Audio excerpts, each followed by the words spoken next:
Είναι προφανές ότι αυτή η πολιτική που ασκείται σήμερα στην Ελλάδα και τα προηγούμενα χρόνια δεν έχει καμία σχέση με αυτό που λέμε πολιτική που προστατεύει τα φτωχά λαϊκά εισοδήματα, που προστατεύει τον άνεργο, που προστατεύει αυτό που έχει πραγματικά ανάγκη.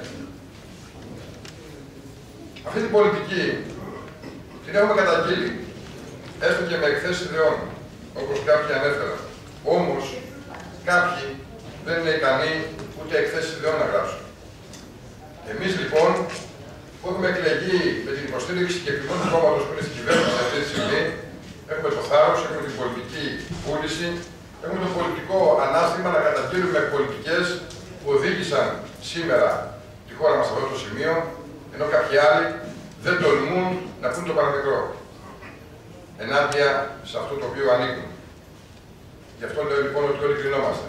Μπορεί αυτό το ψήφισμα που πήραμε, και δεν είναι ένα, είναι πολλά ψηφίσματα, να μην το πήρε ο Πρωθυπουργός, να μην δημιούργησε μεγάλο ζήτημα στην ελληνική ή λατινική κοινωνία, πριν όμως εμείς πήραμε θέση. Δημόσια, ξεκάθαρη και θαραλέα. Και βεβαίως τα κρατά μένουν. Και βεβαίως ο καθένας κρίνεται όχι μόνο από τις πράξεις του, αλλά και τα λόγια του. Πολλές φορές. Αυτή η πολιτική λοιπόν που ακολουθήθηκε όλα αυτά τα χρόνια γέννησε την κρίση που σήμερα βιώνουμε όλοι. Γιατί την κρίση δεν τη γέννησε το μνημόνιο. Το μνημόνιο ήρθε ως επιστέγασμα της κρίσης που προϋπήρχε.